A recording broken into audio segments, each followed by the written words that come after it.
Ladies and gentlemen, welcome to Gorilla Blood Radio, where tonight's show is dedicated to the memory of Balls Mahoney.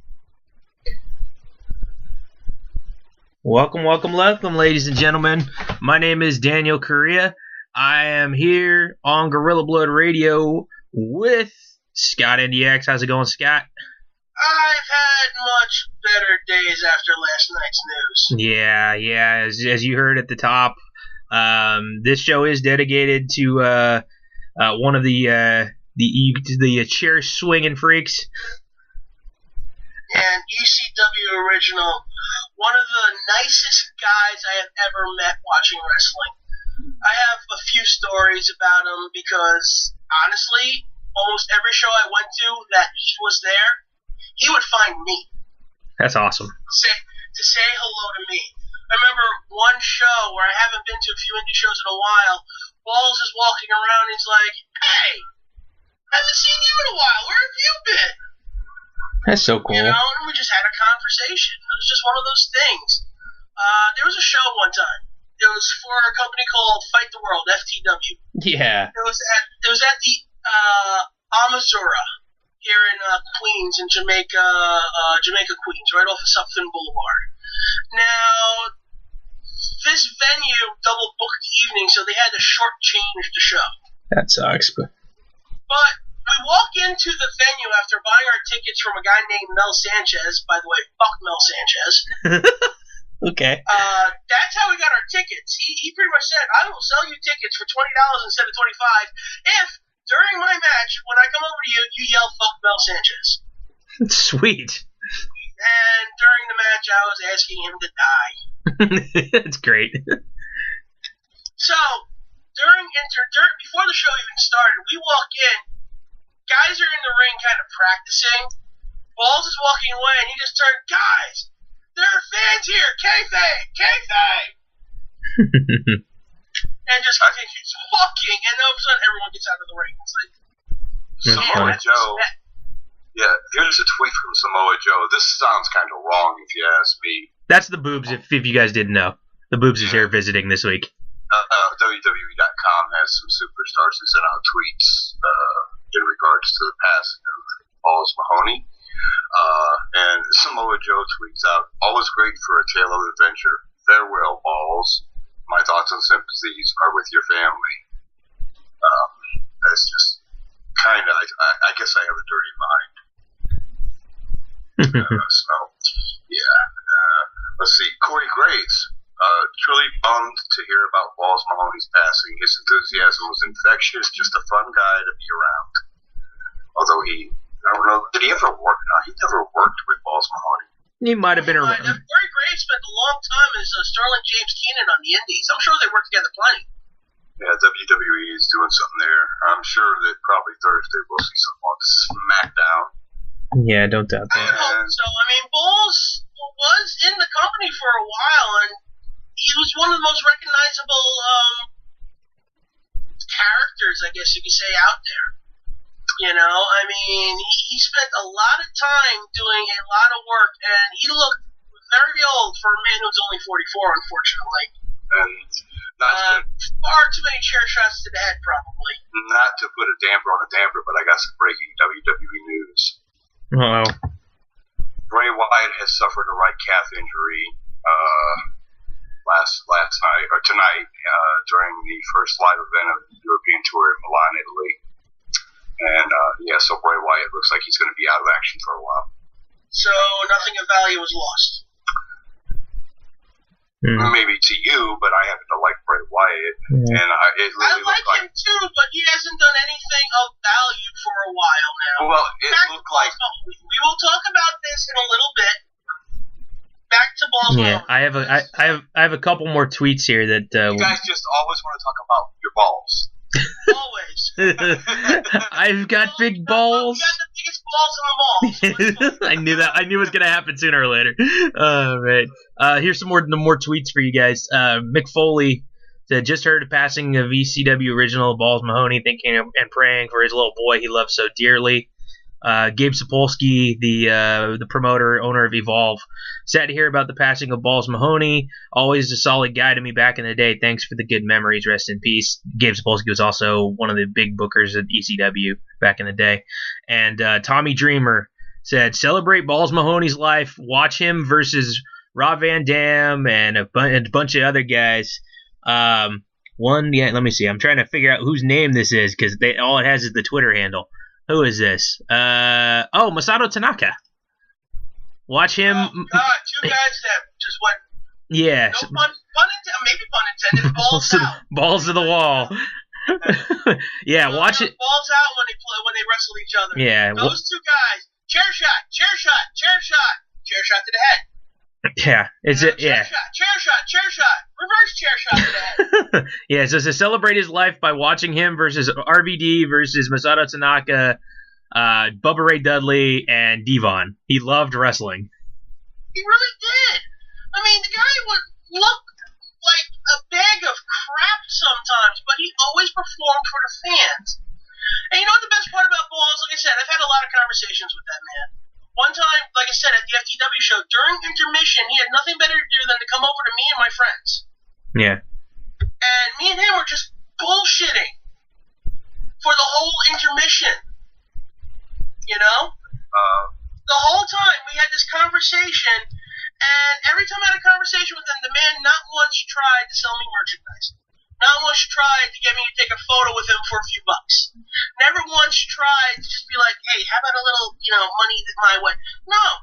He was there because he wanted to talk to someone, and I just happened to be a guy he recognized. Matt Stryker, Lucha Underground. So hashtag Lucha Underground was great. I think we should celebrate all wrestling and the heroes and friends it gives us. Hashtag Balls Mahoney. Yeah, man, Stryker spent a lot of time in my neighborhood wrestling. Hey. I've seen Stryker a long time. I even seen Stryker break up a gay wedding because he was dating one of the grooms. What? I shit you not. Okay, that's odd. Joey Image. You guys know who he is, right? Yep. Formerly Unfortunately. Formerly. Joey Image. I remember at Pete Ferraro wanted me and hashtag Balls Mahoney together as a tag team in IHPW. I was going to be his brother, Little Balls. Oh, Lord have mercy. That's funny. That's pretty good. Oh, dudes. Ultra Liger. Wake up to read that hashtag Balls Mahoney passed away. Very sad. Hope these two are putting on a show on the other side. And underneath is a picture of Balls and Axel. Let's see. So, wow. I cannot express my sadness. What a sweet man. I feel absolutely horrible. Thoughts and prayers with the loved ones of hashtag Balls Mahoney. It's funny. We see professional wrestlers in character and don't realize that a lot of like Balls Mahoney was like this really badass, and yet outside the ring, he was one of the most lovable. He's a teddy bear, man. He sounds like a teddy bear. I'm telling you, he was the nicest guy I ever met. And I've met some nice guys in wrestling. King Kong Bundy was a really cool dude. Mm-hmm. Mike Tobin, awesome guy. Came over to me just to bullshit again. Just some guys recognize you, and they just want to have a conversation. Balls Mahoney, though, the nicest guy I have ever met when it comes to pro wrestling. Whether it's fans, wrestlers, bookers. Shit, I think he's even nicer than Valdo. Oh, hell. Here's a picture from at One Point Wrestling on Twitter. Hashtag Balls Mahoney got creative with weapons against at Tremont CCW on at Point Wrestling's Unfinished Violence. Hashtag Thank You Balls. And there's a photo of Balls using mustard and ketchup to smack somebody on either side of the skull with it. That's pretty good. Yeah, I know. I mean, I can tell you, some of the best memories I've ever had in pro wrestling is from Balls Mahoney. At a USA Pro show one time, it was like 1:30 in the morning. Barely anyone left in the crowd. Balls Mahoney's wrestling Al Snow for the first time. Because of that, I got to chant snowballs. I legitimately chanted snowballs.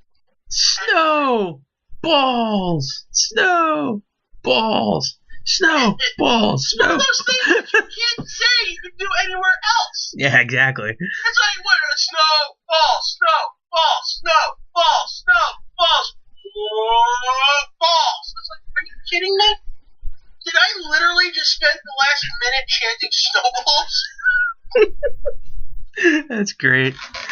Oh, dude. Yeah, that's the one thing. It's funny when you think about it. A lot of this shit, and again, keeping Balls Mahoney in mind, a lot of the stuff that happens in pro wrestling that we do as fans, like even chanting and stuff like this, it's just funny because if like you do that at a normal, other normal, quote unquote normal sporting event, you'd probably be tossed. I don't know, dude. That's just funny. Or even like ECW bringing the weapons and stuff, like that kind of stuff. Balls would use that kind of stuff. You don't care. Always. I got a frying pan inside by Axel Rotten somewhere. Nice. Check Well, this what's out. left of a frying pan? A restaurant 2 days ago, a restaurant called the 715 Restaurant. I don't know where that's located at. But anyway, 2 days ago was Ball's 44th birthday, and they ran a happy hour special from 3 to 5:30 in honor of Balls. For $3.33, you could get a house of their red wine, a cheese pizza, or a sausage pizza for $5. And they had something called Buck a Ball. And then these were all in tribute to Balls Mahoney's birthday, which is pretty cool. You don't see that since the wars have ended. You don't see too many places doing wrestling themed type of events, and it's pretty cool. And like I said, just a couple of days ago, they were doing this celebration of the life of Balls Mahoney to start with. Wow. Well, unfortunately, his birthday was a few days ago, so. Yeah. I mean, well, I won't say unfortunately his birthday was a few days ago. Fortunately, he died just after his birthday. You know, think about it. He was 44 years old, and he's been in the business since, probably a teenager. One of those guys, because ECW was, 20 years ago now? Yeah. So, and I mean... I think he started in 87. Yeah, Balls was the year I graduated high school, synonymous with ECW. So, most legendary. That man could swing a chair like no one else. Shoot, I mean, he made He made appearances in TNA at one point in time. Dixie Carter even tweeted out her condolences. No, he made appearances in the revamped ECW. Yeah. So, and he actually could wrestle too. Yeah, you know. We all know Balls Mahoney's a chair swinging freak. I mean, one of the greatest things he ever came out with was a chair that said, "This is going to hurt." Okay. Chair wrapped in barbed wire. That was the point of the gimmick, but I mean, the man had some great wrestling moves. I mean, you know, the freaking the New Jersey Jam from the top rope, the leg drop from the top. Nice. You know, I mean, yes, he's from Nutley, New Jersey. The guy's name's Balls Mahoney. The dude's missing most of the teeth in his head. He looks like he's been through hell and back a couple of dozen times. This is one of the few times that I'm really hurt by a guy dying in pro wrestling. You know, you make certain connections when you're watching them. This is a guy that I actually met on several occasions. And I had a really good relationship with, as a wrestling fan can, you know? And, geez, I was even talking to Valdo about him while we were watching WrestleMania. He's like, have you heard from Balls lately? I'm like, nah, I haven't seen him. It's unfortunate. And, this one's going to stick with me for a while. Yeah, I don't doubt it, man. I mean, that's the hard part right now, is like to a point where he wasn't an older man by any stretch of the imagination. I mean, he's in his 40s, right? I think that was 44. So, I mean, it's not by any stretch of the imagination is he that old. I mean, Harry, you're how old? I don't know if you want to say on air. You're older or younger than Balls? Older. Okay. But so the boobs is older than Balls Mahoney, but that was like a Price is Right answer there. Exactly. Over under. Older. But yeah, so I mean, it just shows you life's short and you got to enjoy it as much as you can along the way. And again, I mean, we're getting to a point, guys. I mean, we're all.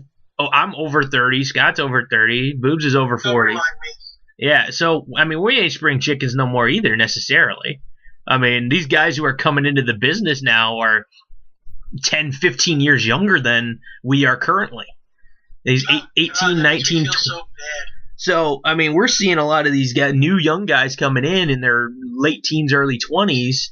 So, I mean, a lot of our heroes that we grew up with are getting up there in age. I mean, I know we've had to deal with a lot of people in the past few years, too. I know Boobs has been pretty heartbroken about some of those who have passed in the past year because they were his heroes. And, I mean, growing up, and now, I mean, for out of nowhere for Balls Mahoney to die in his 40s, it's just you see scary. What have I said every time one of them passes is we have a connect with these guys, and we don't realize it. You know, we may have never met them. We got to watch them on TV, and we form a relationship with the character. And with professional wrestling, it's different than a TV series because those all have their life. We all know that TV shows run, 4 or 5 years at most, but we're talking about guys who have appeared on one of, if not the oldest TV genre ever. Pro wrestling's been on TV since TV came to be. And we have a relationship that we do not quite understand. Like, you guys know how hard it hit me when Dusty died and how hard it was for me when Hot Rod killed me. I mean, I was the guy that was the Roddy Piper fan forever. Good guy, bad guy. I didn't care. It was Hot Rod, and he always entertained me. Dusty Rose, you guys know Dusty. You remember him from the black and yellow polka dot days with Sapphire, where I remember Starcade, Ric Flair, Dusty Rhodes, in the title change in Starcade where Dusty took the world title off of Flair, and how much I hated Dusty for beating my hero Ric Flair. Hey, Scott, sorry. Do you know what I just realized? What? So, for those of you guys don't know, I'm going to break the fourth wall here again. When we used to do this show all the time, back in the day, we used to do it live. We used to go live on Tuesday nights all the time at, 9 p.m. Eastern, 6 Pacific? Yes. Dude, that would have been another one that actually passed away during our old time slot. Oh, Jesus Christ. I just noticed that. I was like, oh, shit, that happened last night. And we would have been on the air when we found out. Holy shit. As usual. That's crazy, because we've had that happen a lot over the years. We found out Mae Young died. Yeah. Bison Smith. Yeah, Bison Smith we found out on air. We found out a lot of stuff. We almost, unfortunately, Matt Hardy didn't commit suicide after all the bullshit he's pulled. God damn him. We were on my air live at the end of the night when we found out about Warrior. Yeah, that's right. That was a mess. So, yeah, God, man, there's just something about Tuesday nights in the evenings for some reason that just, I don't know. It's Scott. I know it's Scott. Something about Scott. No. Blame Nick Anthony. He's not here. That's right, Nick Anthony. It's Nick Anthony's fault. It's always Nick Anthony's fault. Man. Damn you, Nick Anthony. Damn you. Oh, hey, Scott, I saw something today, and I thought of you, and I think I sent it to you, but I can't remember. You know what? I might not have sent. Okay. I got a text earlier about bacon and broken hands. Okay, that was one. I saw another one too, and I just saw it before we came on air, and I couldn't remember if I sent it to you or not. So yeah, the one I think I got that one. Okay, the one. By the way, Daniel. Yes. With that bacon broken hands one, no, you would have no fingers because they would probably get bitten off in the attempt to get all the bacon. Yeah. So basically, he says, if I had 10 pieces of bacon and you take 5, what do you have? And I go, that's right, a black eye and a broken hand. and a mouthful of your fingers. Yeah, and then the other one I saw is I told Boobs this because I was on the phone with him at the time I saw it, and I thought I might have sent it over, but I guess not. It basically said, I can be the nicest guy and the meanest guy on the planet, so go fuck yourself and have a good day. And I'm like, that is Scott. Hey, seriously. I mean, could you imagine? Yeah, I mean, just seriously, your unnamed retail location that you work at, could you just imagine, like, hey, have a nice day, and then they walk out of there, fuck you, asshole. I wish I could just say that. Exactly. Oh, man. So, you want to do it? Title rundown of Balls, really? What? Balls sell titles? You sell many titles in years. Multiple titles here, including the ECW World Tag Team title 3 times with Spike Dudley twice, and with Masato Tanaka. Yeah, the Cheers and Freaks never even got the titles together. Let's see. Instead, they try to cut each other's face off in a Taipei death match. He held the FTW World Heavyweight title on one occasion. You know what the FTW World title is, right? Yeah, we all know. Yeah. Yep. That's the Taz belt. He held the National Wrestling Superstar 6-Man Championship one time with Babu and LaFu. I always find it funny when they call it a 6-man championship when it's basically trio teams. And in a lot of people don't know trios is, a word. Yeah. In 2000, he placed number 99 in the top 5 singles wrestlers in the PWI 500. Not a bad placement right there. Yeah, in 03 he placed again, but it was at 443. Still, he made the top 500 wrestlers over there. He's held the Smoky Mountain Wrestling champion, beat the champ television title twice. He had a stint in the World Wrestling Alliance where he was heavyweight title holder twice, and held a tag team title on 4 different occasions. 2 times with Rush and 2 times with Rock Thunder. Never heard of him. He has held the All-Star Wrestling World Heavyweight Championship, and that's one of the things on your Roku, Daniel, on the Independent Wrestling Channel. That's one of the promotions you can watch there. They're actually pretty damn good. And he held the Assault Championship Wrestling title, the heavyweight title on one occasion, and the ACW Hardcore title on one occasion. And that's just a few of them. I mean, there's many, many other titles that Balls held. So he is a decorated superstar around the world, and especially here in the States, where the biggest part of his career. Is it just bad that I kind of stopped listening after you said all the titles Balls held? Sorry. Hey, USA Extreme Wrestling. He was the heavyweight champion there 7 times. I've probably seen 6 of those. That used to be the USA Pro I went to. Nice. Okay.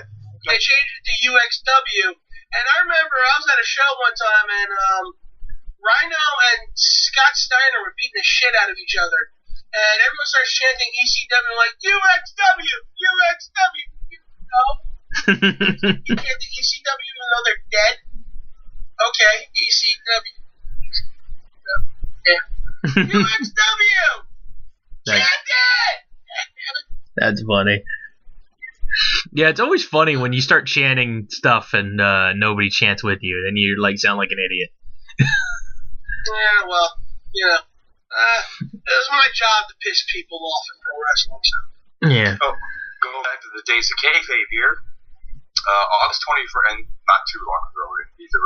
August 21st, 2010. Check this out. Balls was charged with disorderly conduct after brandishing a knife during a staged fight with fellow wrestler Calypso Jim Zacconi in South Brunswick, New Jersey. The fight was meant to drum up publicity for an upcoming match in Perth Amboy, New Jersey. So Balls got in trouble for actually kayfabing. That's kind of funny. Probably the last pro wrestling. Probably the last guy ever get in trouble for kayfabing. I swear. I don't remember. I mean, back in the heyday of ECW, during the what we call it, the Monday Night War era of wrestling, I guess is what it would be. The late 90s, early 2000s. Balls Mahoney was one of those guys that in ECW, he was like a perennial good guy. I mean, and he was a good guy all the time, but he was like a perennial good guy. I remember the Balls chant go on and him getting the ring to Big Balls, ACDC. And fans just listen to mind for this guy. And he's sort of like along the lines of a Mick Foley. He's a guy you really don't want to look at for too long because it hurts your eyes because he's not that good looking. But to see him in the ring is magic. And to see him and Axl Rotten together was even better. Oh, and he was always smiling, even when he was getting the snot beat out of him. Yeah, his signature move, the Nutcracker Sweep. Oh my God! Talk about a painful delivery of a slam, I believe it was. What's your? You have a favorite match of his, Scott?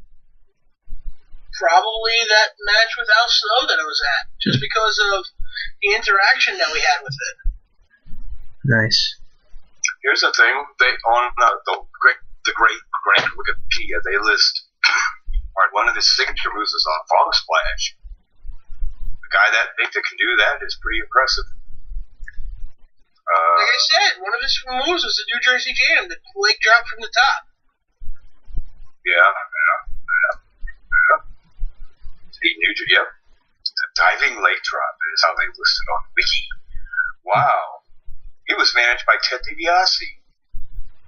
When he was Santa Claus. I was gonna say, wasn't that bad WWE gimmick? Yeah, and he was managed by a manager I want to see in WWE so bad, the Reverend James Mitchell. Yeah, it'll never happen. I know, and I love James Mitchell. He's like just awesome. Sinister Minister. Yeah, the Sinister Minister, baby. Love him. God, he's great. His finishing moves, according to the great wiki, was a ball breaker, a sit-out spine buster. Ouch. The Nutcracker Sweep, over-the-shoulder sit-out scoop slam pile driver. Sometimes from the second row. That sounds painful just reading it. You would also know that as the greetings from Asbury Park. Okay. Big Lou's finisher? Yeah. That's who he's reminiscent of. Bam Bam. Not a lot, but yeah, Bam Bam and him had things in common. Wow. He did wrestle Matt Striker in a Striker's Rules match. Let's see. Yeah, I wouldn't consider what much of Matt Striker did wrestling. Matt Striker's a better commentator than either wrestler. I remember at one time Striker was wrestling Mike Krull, and we couldn't tell either of them apart because they both wore blue tights. Oh gosh. Yeah, Matt Striker is actually one of the best commentators wrestling's ever seen. I really think in Lucha Underground, I guess I should, his work in Lucha has really just put him to a place where I really love to listen to Matt Striker call matches because he knows what the hell he's doing, and he's not doing a flat job of it. Yeah. Now you mentioned the matching tights thing. You would think that again, breaking fourth wall when it comes to everything that is sacred about wrestling, you would think that the guys would coordinate to not wear the same colors. Like you would have different colored trunks or tights or whatever. Like seriously, you both wore blue underwear. Well, how would they know they're in separate dressing rooms? # it's still real to me. Yeah. Okay, sure, whatever. Hey. I'm older and wiser. Okay. Bad chance. We'll definitely go with older. Bad chance of the wiser one. Really? Really? I'm the one who remember when I actually watched Johnny Candido wrestle once at a USA Pro show, honestly. It was this weird it was called the 8-Ball Challenge. There was 8 guys. I was gonna say. I was wondering 2 things. Did it involve bull balls or did it involve cocaine? I thought it was gonna be 4 guys because each guy has 2 balls. Oh. Shit, it's actually on yeah, that would have been a 16 balls challenge. Huh? Holy fuck, they actually have a description of it on Wikipedia. Nice. Oh, God. I'm looking at it. Read it. American Independent Promotion, USA Extreme Wrestling, USA Pro Wrestling, hosted a match involving 8 to 12 competitors known as the 8-Ball Challenge. It was 8 guys. God damn. Let me see if I can find it on OWW, the Online World of Wrestling results page. Because they have a USA Pro results page. Oh my god, I feel so old checking this shit out. We were affiliated with them way back when. Man, that was the 30-year freaking career. God, it's been almost 10 years since we were affiliated with them. Well, we were first obsessed in Online World. Jesus Christ.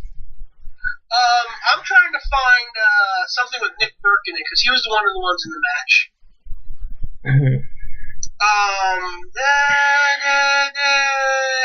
I wasn't 6. There was 8 people in the match. This might be a different one. Yeah, but Johnny Candido wrestled a few matches at times, and holy crap, I can't believe we went to so many of these shows. Oh man, some of these guys, Oman Tortuga, something Turtle, Christopher Street Connection, Havoc and Monster Mac versus Bison Bravado and Damian Slugger. Oh god. Who? I actually saw this. Oh, I was at this show. Abdullah the Butcher versus Lowlife Louis Ramos. Was at that one. Masked Maniac versus Fire Candy. I can't believe they actually put that on the friggin' things. Rhino and Sabu in the main event. We almost got kicked out of the building because of that match. What did they do? Sabu, being the nut job that he was, asked for everyone to throw chairs into the ring, and of course the New York crowd obliged. Oh, is that the one, the infamous one on TV where they had to like abandon ship?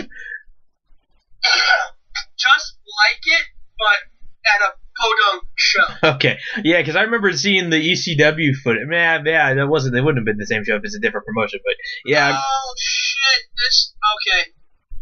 I'm just gonna review this because this was this show was one of the shows that I remember. I remember this one very well because a little while later, 2 weeks later, Chris Candido died. April 15, 2005. Frank Goodman's UXW, formerly USA Pro, in Jamaica, New York. 400 fans. Excuse me, I'm going to cough, so I'm going to go mute myself for a second. Okay. Amongst yourselves. Yeah. Amongst. That's fun. Okay, I'm back. So, E.C. Negro of the Dirty Rotten Scoundrels, who actually went to school with one of the members, Casey Blade, beat Popalicious. Yeah, glad I don't remember him. Matt Striker beat Wardell Walker, who actually wasn't half bad. Heavy Metal, not the Luchador, won a 10-man elimination event. Mike Crew beat Balls Mahoney to win the UXW title, and a lot of us made fun of Mike Crew because he just jobbed to JBL on television recently. Mana beat Skinhead Ivan, and this is the story I kept talking about where Mana tries to jump over the top rope, and instead he just hits the top rope and flies right over it. Like, he hits it, and then he just goes over head over tail. That's funny. It was so bad. Like, Ivan's like, I'm trying to catch you, but you didn't even fall near me, you fat fuck. Like, he tries to jump, but he doesn't get off the fucking ground. He just hits the top rope and literally goes over. Like, if you push the broom over the top rope, it went over just like that. Sonny Siaki won a 6-way over Deranged, which I actually got to see Deranged a few times. He was pretty good. Azrael, who's been wrestling for 20 fucking years. That name sounds Dan awesome. Barry, which was like a 25-cent Ric Flair. We actually called him a 25-cent Ric Flair. Grim Reaper and Jay Lethal. Oman Tortuga beat Havoc.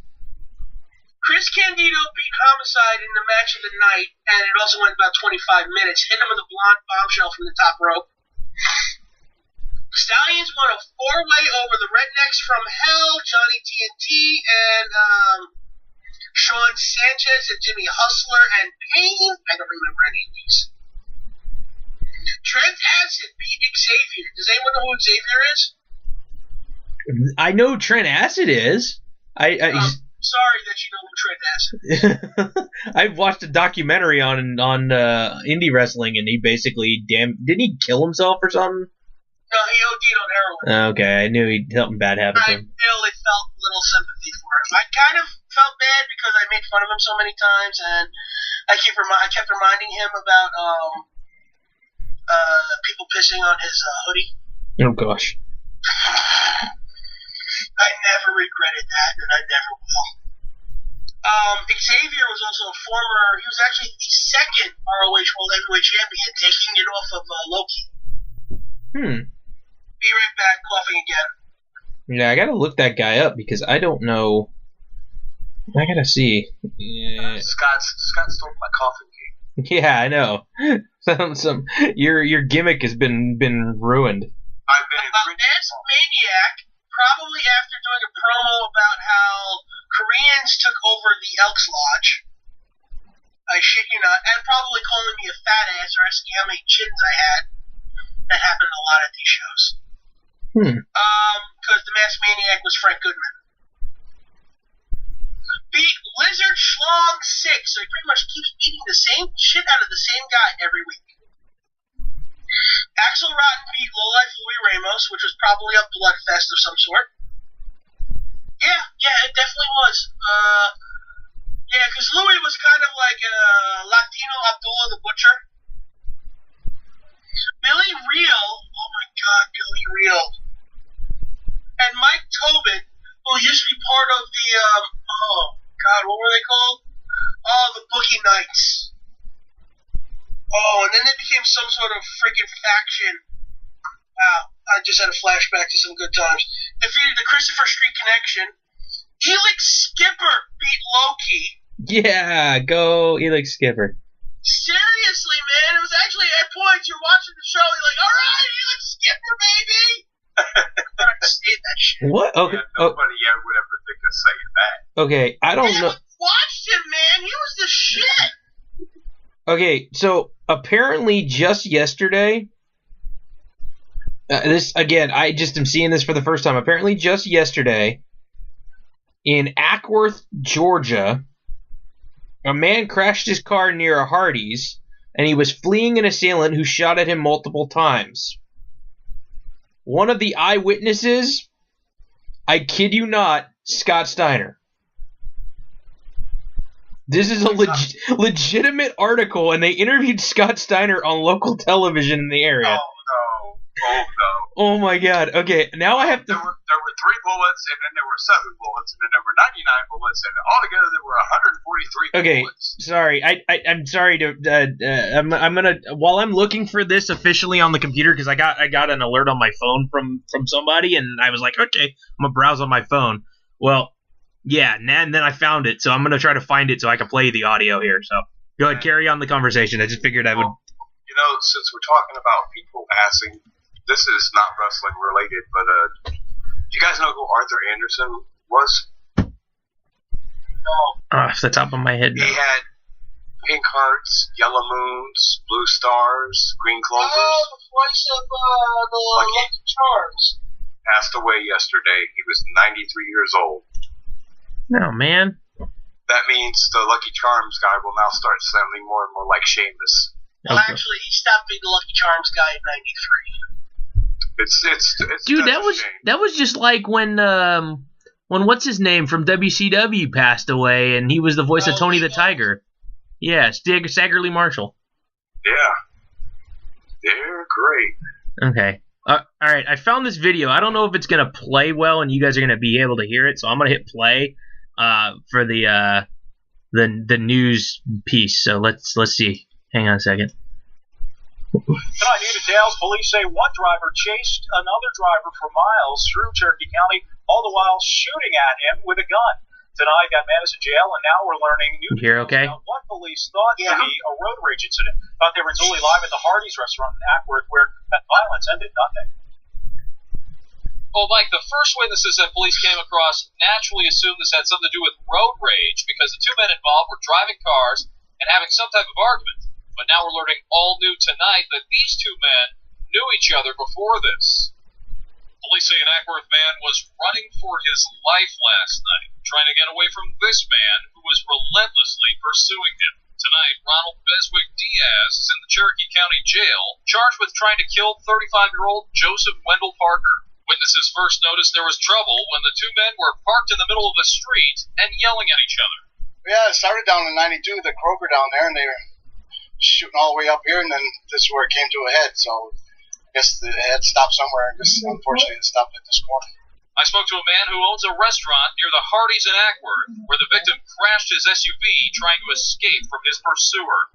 Police say Parker was shot multiple times, but he's going to survive. Everybody was just scattering. It was pretty freaky, but it's a once in a lifetime thing. It's a pretty mellow place around here. Police say you guys had a video of this guy run through the restaurant? After the crash, the suspect was caught on surveillance video inside the Hardee's, searching behind the counter for the victim. He took off before he found him. Now tonight, police are saying the victim knew the man who was after him. I stopped by the victim's house in Ackworth today, hoping to find someone who could explain why the suspect wanted him dead. But no one was home. And along the way, before he got to the Hardee's, the victim tried to stop at a police department for help, but it was after hours and the building was closed. So what was this dispute that set all these violent events in motion? Well, I'm still working with police to figure out exactly what that was. Reporting live in Cherokee County, I'm Dante Renzulli, CBS 46 News. Thanks, Don. Wait, the police department was closed? No, they went to the house of the victim, and there was nobody there. He said he tried to go to the police department and it was closed. What the hell? No, I didn't think he said that. He's working close. He's working close with the police officers. No, he said that before this, he tried to go to the police department nearby, but it was closed. All right, here, I'll play the last bit again. But no one was home.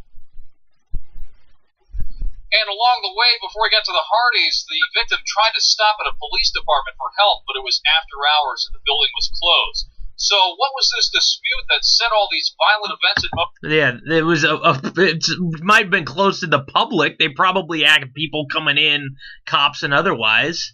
Okay. Sorry, police departments are not closed to the public unless they're closed. It was closed. The police department was freaking closed. In Ackworth, Georgia. 911, I need help. Oh, it's after hours. No, it's not like that. They're freaking, I don't know, they might not have, like, the regular door that you walk in. Hey, can I file a police report at, 9 at night? If somebody's trying to kill you and you're beating on the door, there should be somebody there to help you. I get what janitor or something. I get what you're And, of course, Scott Steiner, this place is known to be pretty violent. Yeah, I mean, I get what you're saying. It baffles me. I'm like, but yeah, you would think like the precinct for the most part would be open if you went to the right door. I don't know. Any fucking door should be open. Like, help! I'm being shot at! Where do I fucking enter? Thank you for calling 911. We're sorry, but alright, please call back during normal office hours of 9 a.m. to 5 p.m. and should you have an emergency. But the office is closed. Yeah, please. But you're the cop. Could you just imagine, like, if the 911 had hold music, what might be? Wait, call Vegas, please. Call Las Vegas, please. Why they have hold? Call 911 in Las Vegas. They will put your ass on hold for an hour. Oh God. I need an ambulance. Please hold. Wait, somebody should be can you hold for a few minutes while we, and it's not like that. You call, thank you for calling 911. Press 1 if this is a medical emergency. Press 2 if this is actually it's press 1 for English, press 2 for Spanish. If this is a medical emergency or requires EMS or paramedics, please press 1. If this is a police emergency, please press 2. Here's the hold music.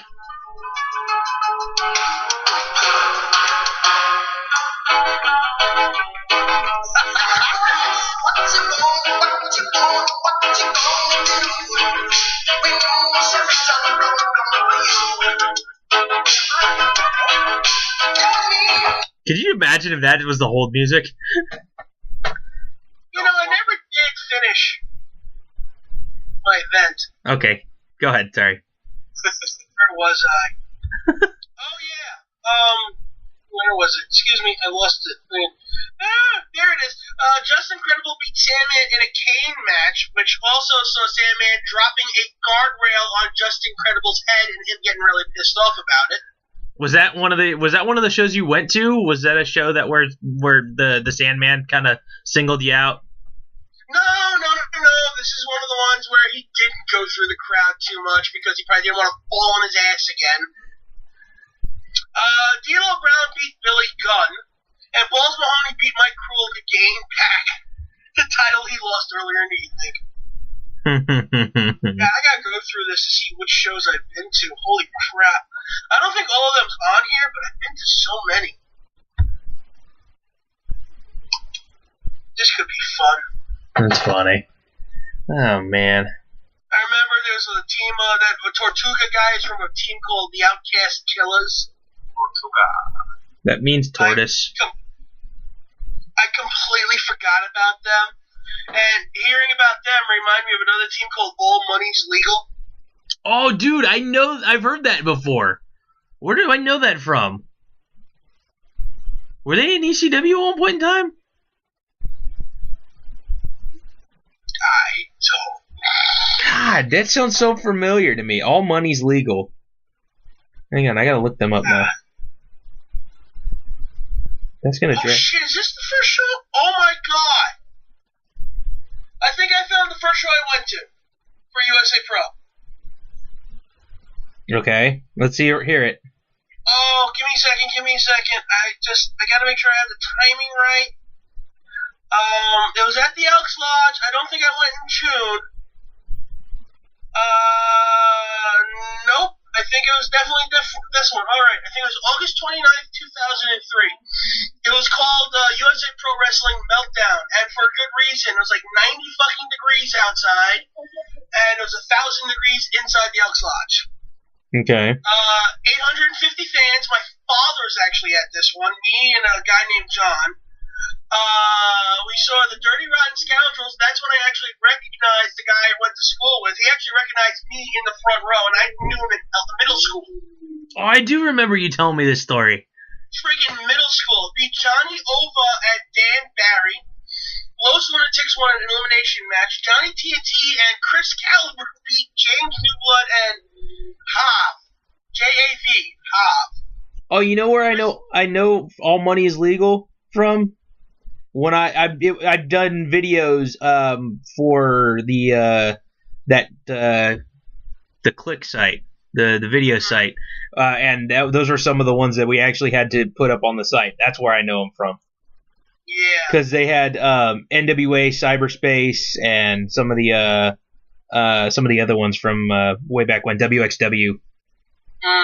This might not be my first USA Pro show, but this is my first show at the Elks Lodge. Nice. That I do remember. Christopher Street Connection beat Cena and Skinhead Ivan. Homicide beat Deranged. Balls Mahoney beat Louis Ramos. Solution won a three-way tag team match over Trailer Park Trash Nuke and Vinny Stylen. Josh Dealey won a gauntlet. Let me tell you, there was a shitload of gauntlets at these shows. He hired as many fucking local talent as he can, and he put them in like 2 or 3 matches in the evening just to get them work. Nice. I'll give Frank Goodman a lot of credit there. He didn't have to book all these guys, but he did. Mikey Whipwreck and Wayne beat Boogie Knights to win the tag titles, and Wayne was like a bootleg Mikey Whipwreck. Oh my God! Slick Wagner Brown beat Mike Cruel for the U.S. title. Billy Real beat April Hunter and Simply Luscious. Oh God. Yes, he wrestled 2 women. Xavier beat Grim Reaper. Al Snow beat the Sandman, and Raven beat D'Lo Brown. Holy shit! Wow. That's fun. Let's see, oh man. I was definitely at this one. Oh shit! This is the Did I go to this one? I think I went to all three of these shows. The last three shows at the Elks Lodge: August 29th, 03, September 26th, 2003, and November 29th, 2003. Before the Elks Lodge became a church. Let's see if you recognize any of these names. It was called Extreme Resurrection in Queens in New York. Boogaloo, former tag team partner of Homicide, and Low Rida and Eddie Guapo beat Nuke and Tony Burma and Vinny Stylen. No. Shit, I don't even remember most of those names. Hav won a three-way over Johnny TNT and a guy's name who I actually remember who was actually really impressive, James Newblood. Or as we like to call him, Flippy White Guy number 3472. Okay. Deranged beat Xavier. Mike Tobin and Tony Lowe beat Nick Noxious and Pro. EC Negro and Casey Blade, known as the Dirty Rotten Scoundrels, Nice. won a three-way over Papa Don and Havoc, known as The Solution, and Christopher Street Connection, which was, I think, Mason Buff E. Jimmy Hustler won an elimination match, like I said, just bootleg. Mike Kroll beat Matt Stryker, and we couldn't tell them apart. There you go. There's that match. Masked Maniac beat Ken Sweeney. Skinhead Ivan beat Anthony Michaels. D'Lo Brown beat Simon Diamond. Oh my God, that's a name I haven't thought of in a while. I know. Grim Reaper beat Sanjay Dutt. Louis Ramos beat The Motivator. CM Punk beat Homicide. Yay! Both sides said it wrong. Billy Real beat Slick Wagner Brown to win the USA Pro US title. Mikey Whipwreck and Wayne beat Johnny Ova and Dan Barry to keep the tag titles. Raven beat Balls Mahoney. Al Snow beat Sabu. Sabu's left arm was heavily cast and was useless during the match. You heard it earlier in a different show. Oh God. Here. Oh shit, I think I went to this one too. God, oh man, I went to a lot of fucking USA Pro shows. November 29th, 2003. Excuse me, I'm going to cough again. You went to a lot of shows at that time. See, I was just graduating high school when I wasn't into the indie scene yet. I've probably gone through 75 to 100 shows in my life. On that note, it's official now. Girl Head's been talking about balls for an hour. Yes. Now we're going to keep talking about Balls because he was on this show too, I think. Okay, Sweaty balls. Elks Lodge. It was in Queens, New York. The last time they ever wrestled at the Elks Lodge main hall before they turned it into a church. Fred Sampson beat Tommy Trouble. Don't remember any of this. Popalicious won a Royal Rumble that turned into an elimination match. Nope. Christopher Street Connection beat The Solution. That was probably good. Los Lunatics beat Trailer Park Trash and Envy to win the six-man titles. Okay. Mike Tobin beat Prince Nana. Yes, Prince Nana wrestled. Yay. I shit you not. I actually watched Prince Nana wrestle, not just be a manager. Doesn't he have a wrestling school? Isn't that where Valdo went? He did. I don't know if he still does, but he also sells cash registers. I was gonna say, wasn't that where Valdo went to train? Initially, he trained under Valdo. Then he went to Valdo trained under him. Yeah. Yeah, sure. Why not? It's very complicated. We'll get into it time. We can always ask Valdo the history of it. I'm trying to get him on the show one day. Yeah, that'd be fun. Sanjay Dutt was lost to Low Key. I watched a lot of Low Key at my time. Before he was a bitch. Mike Krul beat Devin Storm. God. Wow. Okay. Masked Maniac beat Ken Sweeney again. Lowlife Louis Ramos won a four-way over Johnny Bravado, New Dynamite Kid, and Danny Demento, which is then eventually became Danny Demonto. I know that name. Yeah, Demonto's a hell of a fucking athlete, too, for a guy his size. New Dynamite Kid was neither new nor dynamite. The Range won a three-way over Johnny Ova and Dan Barry. As much as I made fun of Dan Barry, he wasn't a bad wrestler. Mikey Whipwreck and Wayne beat the scoundrels to keep the tag titles. Balls Mahoney beat Axel Rotten in a hardcore match, and I'm sure I got blood on me somewhere because, oh god. Bam Bam Bigelow and Chris Candido as the triple threat beat Simon Diamond and Matt Striker. That's an unfair match right from the get-go. Sorry everyone had to hear that. We'll edit that out. Or not. Probably not. Shane Douglas beat Sandman when Bigelow and Candido interfered, which caused a shitload of chaos. And then Raven beat Al Snow in a very long match, ending with Raven as USA Pro Champ. And then the triple threat laying him out to a chorus of boos and fans throwing everything they could find into the ring at the triple threat. It was awesome. That's great. That's so funny. It's so funny to think that Bam Bam paired up with them. Oh man, this was a St. Valentine's Day Massacre in Bethpage, New York. That was the first time we went to Bethpage. Oh, I was here for that one. Now I know I was here for that one. I actually got to see Halloween and Damien 666 wrestle. Nice. Yeah, they wrestled against Sabu and Jimmy Snuka in a tag match. That's an odd combo. I know, it was just kind of let's throw shit together. Okay. Okay, you know what? Fuck it. This is a long one, so you can just imagine how long a fucking show this was. And my dad had to drive all the way out to fucking Long Island for this. This is the one where I was sitting in the bleachers, thinking I was going to be nowhere near Sandman, and the fucker found me. See, that's cool. The cool thing about this whole thing, you're recounting all these stories, and you're talking about your dad and being a wrestling fan with you and going to shows, too. So. Oh, he hated wrestling. He just felt like, fuck it, I'll go. After a while, I found someone who knew how to drive. He's like, good, go with them. Hey, but you have memories, though. That's the cool part. Seriously. All right, so Johnny TNT beat Envy. Danny DeMonto beat Jay Chronic. April Hunter won a three-way over Tara, Charisma, and Ariel. God damn, these names I don't remember anymore. Wait. Tara, I mean, if it was it? No, it would have been, no, she would have still been in WWE at the time. If it was 2000, Victoria. No, Tara Charisma. Oh, that was, I thought it was a Tara and there was another girl. It was okay, never mind. No, Tara Charisma, some local chick. Wasn't very good. And then you said Ariel, so I'm guessing that's the Portuguese princess one. Fuck if I know. There's a lot of Ariels out there. Yeah. Nick Burke and Z-Bar won over Elm Street Kids and Triple Trash and Johnny TNT and Hobb. Ay, Gewalt.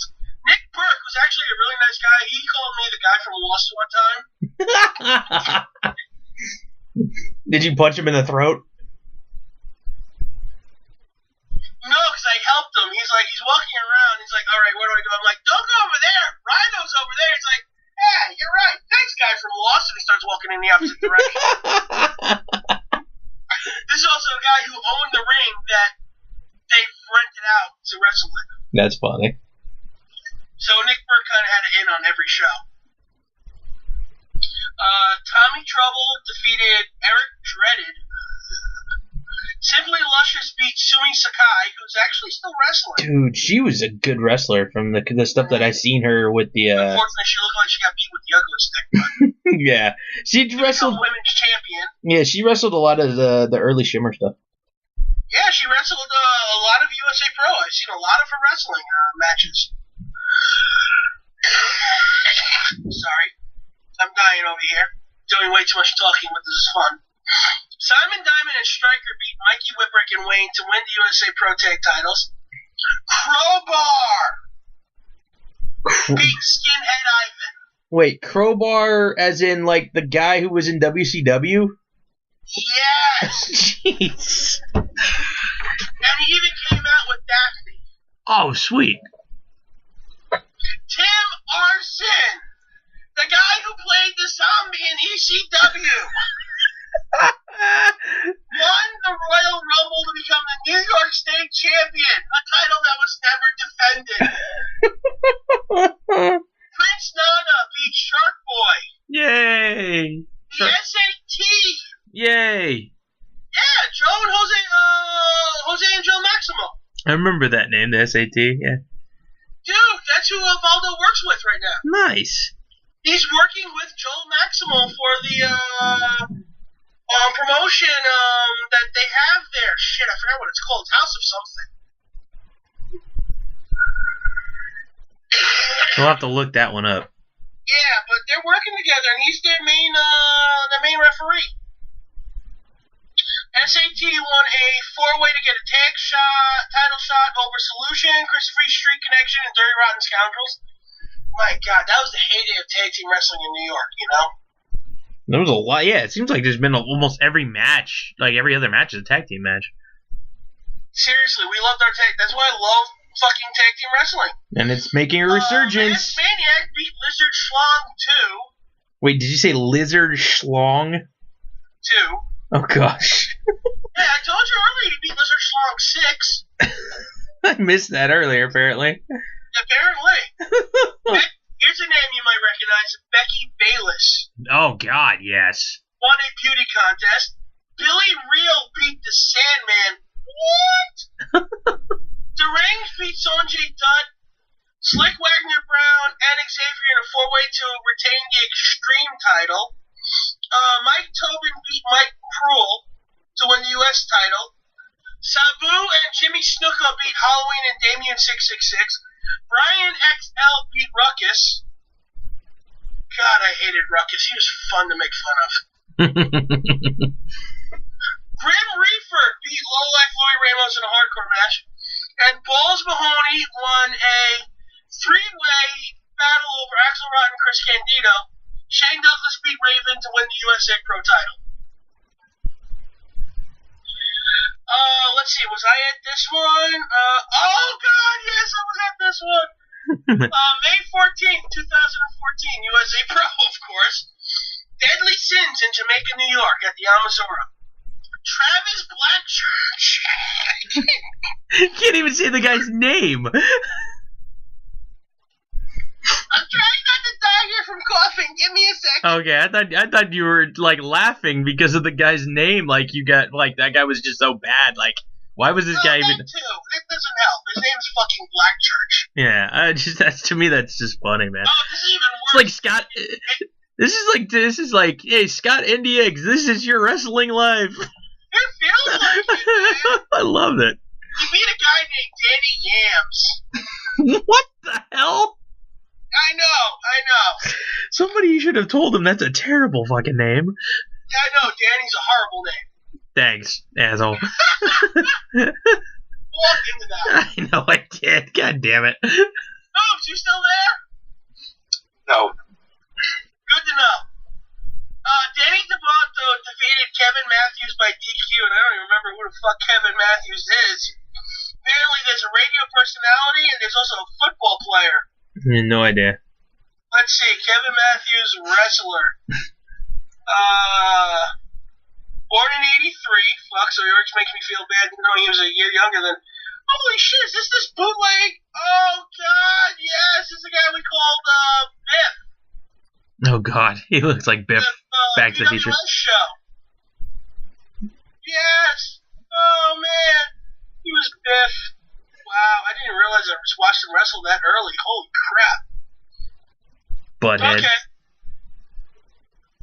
Debuted in 2000, so yeah, there he was.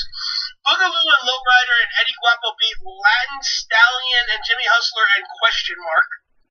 Okay. I shit you not, it's seriously just 3 question marks. Apparently they don't know who they beat. Simon Diamond and Matt Stryker beat Jose and Joel Maximo and Christopher Street Connection in a 3-way. Mike Tobin beat Norman Smiley. I got to watch Norman Smiley. Norman Smiley. Dan Moff beat Jay Lethal. Oh crap, I gotta find that match now. That's a name I haven't heard in a while. Dan Moff is still wrestling locally. One of the best matches I saw in the last 5 years was him and Sammy Callahan. You do realize that you've already mentioned 3 guys with the same first name on this card alone? I know, right? 3 guys named Dan or Danny. So. I know, you poor bastard. That's funny. Let's see. Masked Maniac beat question mark, so it was probably Lizard Schlong 3. Slick Wagner Brown won a Royal Rumble style match for the hardcore title. April Hunter won a 6-way women's match to win the USA Pro Women's title. Samoa Joe no contest low key to a double knockout. They both hit each other with enziguris and they knocked each other the fuck out. Nice. Wait, how do you hit each other with enziguris at the same time? That was my first time I seen Samoa Joe. How the hell do you enziguri someone at the same time? They both went up and kicked each other in the head. I mean, I can understand the super kick at the same time, but the enziguri doesn't, like, your head would be lower than, I don't know. Logistically, that... Whatever she did, they did it, and they knocked each other the fuck out for storyline purposes. That's funny. Okay. Oh, sorry. Another first for me. Sanjay Dutt beat Christopher Daniels. Hey. Louis Ramos beat Danny Yams in a death match, including stapling a condom on a valet's head, who was a chick, actually. Freaking hell. Yeah, there was a lot of stapling of shit to other areas with the low-life Louis Ramos match. I remember a contract was stapled to his ass, and a sock was stapled to his foot. Because that's logical. I know, right? They actually pulled the sock off first and then stapled it to his foot, so it was just dangling there. I got a tweet for everybody here. Okay, real quick. This is from Pro Wrestling Mag on Twitter. Is there any two more annoying human beings on the planet than Jimmy and Jay Uso? Apparently they did something stupid. The Usos or Jimmy and Jay. This generation of Samoans gets no love. I can Why say... did you think that was stupid? I don't know. They're Samoans. Alright, whatever.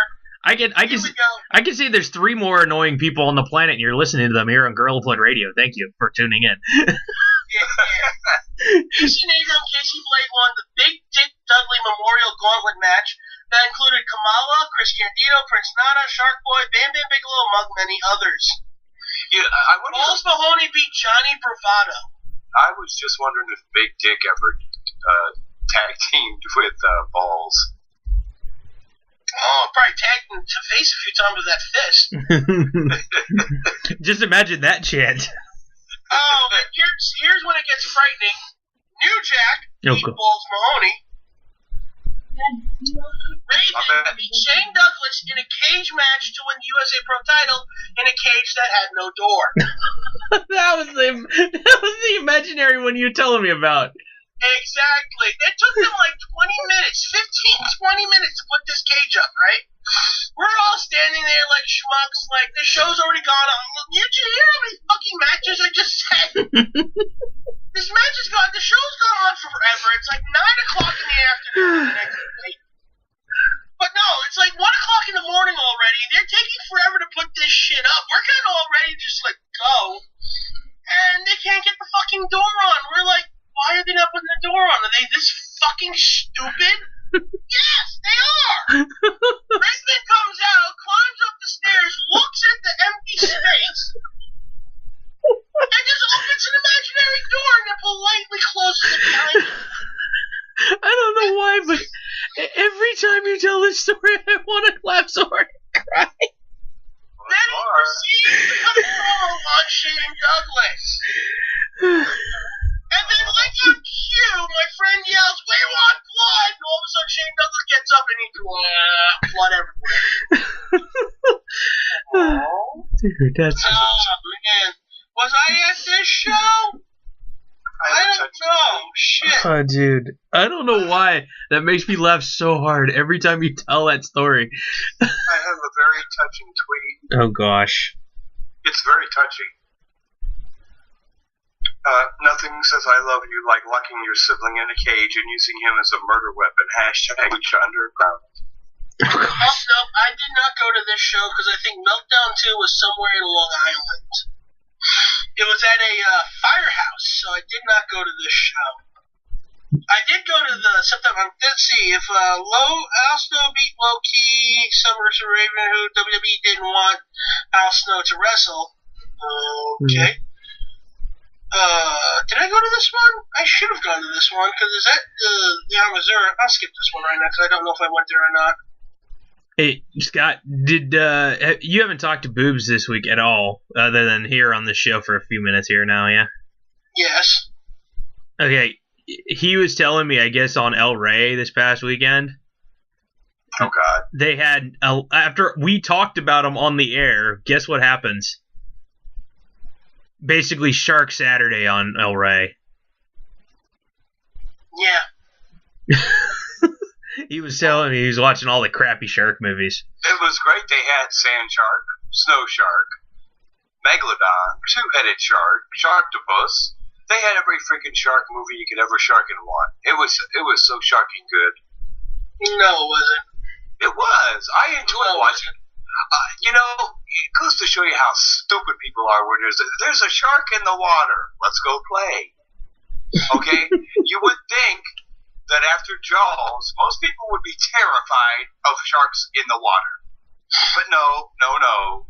Not in the United States. We have sharks that swim in sand and on mountains in snow with two big heads. However, they made up for it the previous night because I got to sit and watch Buckaroo Banzai Across the Eighth Dimension, which is one of the best damn sci-fi movies of the era. I got that on DVD recently. I'm going to try and put that on soon. It's so good. Watching it for like the 50th time, it's one of those. It's along the lines of what's it called, the movie with Big Dave in it. Guardians of the Galaxy? Yeah, it reminds me of that, the comedy and all that good stuff going on. Interesting. I'm just saying. I just was watching Guardians of the Galaxy last night, and I was watching it before I went to bed, and I fell asleep right at the prison break. Oh, and you know what? Huh? So you barely got into it? Yeah, I started watching it. You know, it's funny, because the way that I am, if I start watching something that I really, really, really want to watch, I fall asleep, and it pisses me off. But if it's something that's like I could really care less about, and I'm just trying to watch something till I fall asleep, I will stay up through the entire show, and it drives me nuts. It took me a while, but I finally recognized Bison Bravado. Bison Bravado? Johnny Bison Bravado. Okay. Were they related to Harlem and what's his name? No? I doubt it. Okay. I mean, this guy looks like he eat Harlem and the hell? What the hell? Yeah, Harlem and I don't remember the other one's name. I don't know. They were both kind of. I didn't really care for them too much. I saw them on Ring of Honor a couple times. Yeah. Lancelot. That's right. Hey. Alright, so the reason I was looking up Johnny Bravado is I was trying to figure out who the fuck this guy was, because I remember the name. Alright, so this is interesting. This is probably one of the last shows I'll talk about, because we mentioned it earlier tonight in some fashion. USA Pro Wrestling in New York, at the Amazura, Outcast Killers of Oman Tortuga and Diablo Santiago beat Envy and Burn. Yeah, I don't remember, and I don't care to. Grim Reaper beat Azrael. Mike Cruel beat Jay Lethal. Wait. The new Dynamite... Wait, Azrael. Wasn't that the name of the freaking cat in the Smurfs? Yes, it was. Okay. I'm making sure I'm not going crazy. Sorry, carry on. The new Dynamite Kid beat Candy and Little Greatness and Mercury in a four-way hardcore match. And I remember I said something to Little Greatness. Oh, yeah, it was, stand up for greatness. And I just yelled out, I will when we see him. Because his name was Little Greatness, and he was far from it. That's funny. EC Negro with an injured Casey Blade beat Southern Vinny Stylen with Fred the Elephant Boy and Skinhead Ivan. Bam Bam Bigelow beat Johnny Candido. The SAT of Jose and Joel Maxwell beat Simon Diamond and Matt Stryker with Becky Bayless. Malta, the Polynesian Warrior, or something like that. He was like a 7-foot tall dude who couldn't move for shit. Beat Rob Vegas with Johnny Diamond. Malta came out with a manager named Mr. Big. Now, Mr. Big apparently didn't like me. because I kept making fun of him.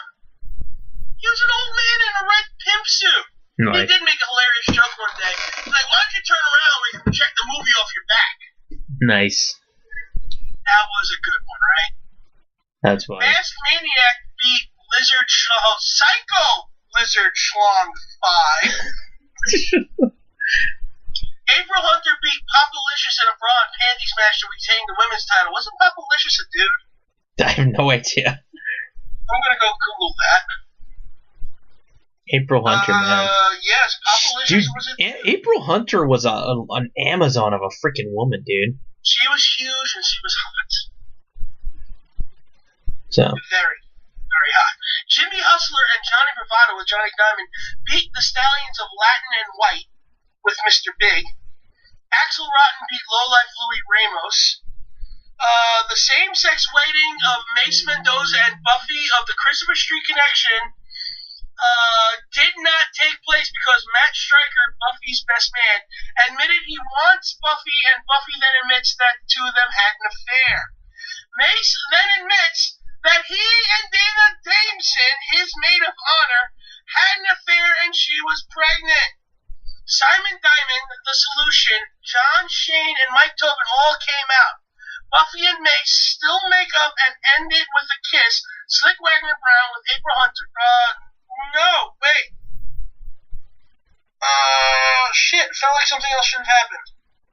Oh yeah, something else does happen. Okay, I'll get to that in a moment. Slick Wagner Brown with April Hunter beat Deranged to retain the Extreme title. Bruja, okay, beat Super Demon and Travis Blackchurch. Why is it every time I say his name I cough? Triple threat. The Solution with John Shane beat the Christopher Street Connections to win the titles. A big thing that happened here was, I think, Buffy got a stinger in the match, and he had to be carted out into an ambulance. Oh, no. Yeah, that was a rough moment. But he came back before the show ended, and he said he was fine. It was just a stinger. The Sandman beat Chris Candido, and Balls Mahoney beat Al Snow to win the heavyweight title for the 6th time. Chris Candido, the Sandman, Axel Rotten, WWE's Bill DeMott all made run-ins during the match, with DeMott turning on Al Snow. Also, the WWE Tough Enough contestants were at the show. Nice. God damn. Oh man, Al Snow beat Steve Corino in 40 fucking minutes? Oh, you can vault. Okay, no offense, why would anybody want to watch that? Well, it's Al Snow. We wanted to watch Al Snow do anything, honestly. What? I don't mind Al Snow, but I don't want to watch him for 40 minutes. Well, Popalicious beat... This was in Bethpage, New York. It was ECW reunion show. Because we paid a lot of tribute to ECW because half the guys who wrestled here were on the card. Popalicious beat 9 guys. Crazy Ivan, I guess, is no longer a skinhead. And Chucky beat Christopher Street Connection.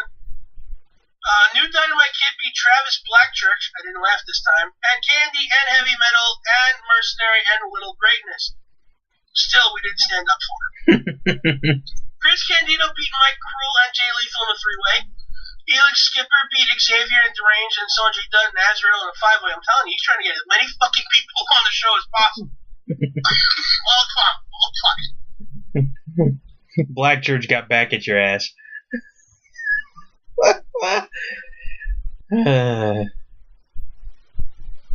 Hey, Sanka, you dead? Oh god, my face just turned blue. You okay? No. Tony Lowe beat the Masked Maniac. Axel Rotten vs. Mana ended it in a no contest. Thank God. Think Umaga, but not talented. Oh, jeez. And he did the half-face paint thing before the Usos did. Nice. But I think, honestly, because you only had to do one side and you couldn't do the other side to make it match. Okay, Mick Foley cut a great promo saying that there is no point in waiting for June for an ECW reunion. Called out Rotten, Candido, Sitch, Balls, Raven, blah, blah, blah, blah, blah. Led to an angle where Raven said he was the real star of ECW, blah, blah, blah, blah, blah. Blah, blah, blah, blah, blah. Blah, blah, blah, blah, blah, blah, blah, blah, blah. Okay, fuck it. Balls Mahoney beat Raven by DQ after Raven threw fire in Balls' face, which was hot as fuck, let me tell you. Yeah. Oh, man. Louis Ramos beat Corporal Robinson in a hardcore match because that's all Corporal Robinson ever did. Sandman beat Just Incredible. Solution beat Outcast Killers. Solution and Outcast Killers ended in no contest. And Al Snow beat Steve Corino in 40 minutes. Yeah. Steve Corino, man, he was awesome, but again, Al Snow at 40 minutes, I don't know about that one. Yeah, D'Lo Brown, Billy Gunn, Balls Mahoney, we already did this show. Let's see. Sandman beat Raven with Mick Foley as the guest referee. I actually don't think I made it to that one. There's a Chris Candido. Yeah, I didn't go to this one. There's a Chris Candido memorial show I didn't get a chance to go to. Was that? Oh wait, I'm trying to think. Was that the one? You've heard of the match? They did a Chris Candido memorial match, and it was Delirious, Colt Cabana, and Larry Sweeney in a triple threat. That would not be here. Okay, dude, there was one. Yeah, it was like a Chris Candido memorial match or something like that, and the match is hilarious because you know how Delirious goes crazy at the very beginning of the bell. Well, Colt Cabana, as soon as the bell rang, right as the bell was ringing, before Delirious can move, he starts pulling the Delirious shtick, and Delirious goes like, "What the frickin' hell's wrong with this guy?" It was pretty funny. And then Delirious gets pissed off and starts throwing chairs into the ring. Sweeney grabs them, slides them out of the ring to Cabana, who politely sets them back up for all the people Delirious stole the chairs from. Now I'm coughing, damn it. Hey, man, it goes around. But oh shit. and then okay, I was here for this yeah, one, and the New Age Outlaws. And then also in that match too, and again, Chris Candido memorial fashion, Larry Sweeney ended up wrestling about the last quarter of the match with a towel hanging out of his ass. Yeah, that sounds about right. So it was funny. I saw that online. That was pretty funny. So, yeah. So you saw the New Age Outlaws on what now? Which? The show that I just saw the results to. I was like, it was that one because that was Dude, I filmed a show one time with the New Age Outlaws. Oh, I found the show where Trent Dazzle's hoodie became a piss magnet. Oh gosh. It was on March 25th, 2006. Frank Goodman's UXW in Bethpage, New York, before 550 fans, where about 500 of them used his hoodie as a piss rag. Starts off with Trent Acid, where he beat Mike Cruel to win the vacant U.S. title. Bison Bravado beat Johnny TNT to win the New York title. Sabu beat Crowbar, Devin Storm. Havoc and Monster Mac beat Gandaria Akbar. What? Yeah. Gandaria Akbar and Mata to retain the tag titles. The new Dynamite Kid beat Ken Sweeney, and during this match, I was making fun of Ken Sweeney the whole fucking time. Now, I actually turned my back on Sweeney during the match. Oh, man. And he was so fucking livid, where they ended the match where he was yelling at me in the corner, and New Dynamite Kid, which again, not new, not Dynamite, nowhere near a fucking kid, picked him up off the top rope and slammed him backwards to get the win. Nice. During intermission, which was right after the match, he passed by, and I'm like, I'm sorry, but I was like, nah, man, don't. I'd rather have someone make fun of me than, not say anything at all. Yeah, no, absolutely. Balls Mahoney beat Lowlife Louis Ramos. Then this happened. Trent Acid came out again to wrestle, dropped his hoodie on the floor. He beat the Sandman to retain the Extreme title. a little child in the front row found his hoodie on the floor and like, Miss Nancy. And this schmuck that was in front of us, because apparently we were all the schmucks were bound together for some reason. We were all in the same fucking corner. Nice. Yells at the kid like, give me the hoodie, man, give me the hoodie, man. The kid's just like, okay, here you go, and threw the hoodie to the schmuck. Schmuck's like, let's keep away, let's hide this thing. That's awesome. The person I was with said, I got a better idea. Grabs the hoodie and sprints away. Comes back in about a minute with a shit-eating grin on his face and a camera in his hand. And on said digital camera, God bless digital photos, was a picture of Trent Acid's hoodie, sprawled across the toilet seat. That's great. Okay, so Grim Reaper beat the range. Sandman got a female fan to chug beer. Raven beat Rhino to capture the UXW heavyweight title. Rhino was shit-ass late because he actually was working a Jersey Hall Pro Wrestling show earlier tonight. So Raven was literally in the ring for 20 minutes just cutting a promo on Rhino, just waiting for him to get there. Dude, that's called improvisation there. That's great. It really was. Match is over. We were asked to stick around to pack up chairs to get free tickets to the next show.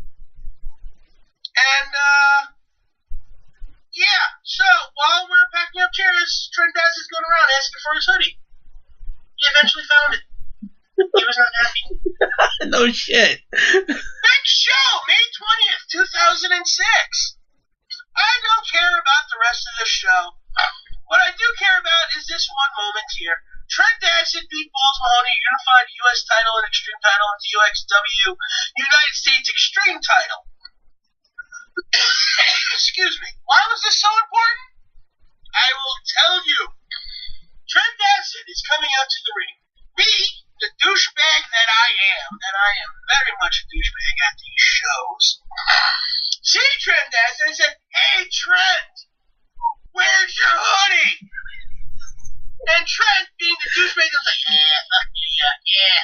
Stopped dead in his tracks and looked at me as if he was going to shoot laser beams out of his eyes. He gave me this deadpan look of, I will fucking kill you. And I just look at him and go, shrug and go, where is it? And then he went back into complete character. Unfortunately, that's the last show on this card, even though there was about 4 or 5 more shows. No, there was 2 more shows, I think, USA Pro, even though that's when they moved to Florida. But there was, I think, maybe 2 more shows here in New York before they did that. But yeah, that was the most important part of that whole thing. That's awesome, dude. It sounds like you had some good times, though. Shit, man. Yeah. Yeah, man. I got to experience a lot of fun wrestling. Thanks to USA Pro. The show itself was actually a really shitty show. Mm-hmm. I hated it until that one moment. I was so bad. I think that was the show where the kid crippled himself. Oh, gosh. There was a pre-show, and the guy was wrestling against Danny DeMonto, and DeMonto went up for a German suplex, and the guy jumped too high, and he landed high on his neck. Oh, jeez. Broke his neck in the ring. Shit. God damn, poor kid. Poor guy. Did that Gunner you fucked up chant? No. I kind of regret it. I regret it because I didn't know at the time. I was like, oh, poor baby, did you break your neck? Oh, shit, he did. Gosh. Oh, man. So I feel bad every time I talk about that, knowing I made that comment. Granted, I didn't realize he really did break his neck. But still. Yeah.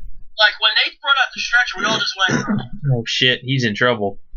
Yeah. Well, see, and that's the fun part about, you can be a fan, but a lot of times there's still that human element to it, and even as much as we might hate and talk shit towards somebody, we respect it enough to go, oh shit, like that guy really got hurt. Like, again, to the outside casual person, oh, it's just fake or whatever, this, that, and the other. I don't get how people can say that still now in this day and age. No, it's fake because, they're not real. Well, you know what? Of course it's not real. But neither is Lost. Neither is 24. You still watch the shit out of that. Neither is Keeping Up with the goddamn Kardashians. There's nothing real about reality TV. So, yeah.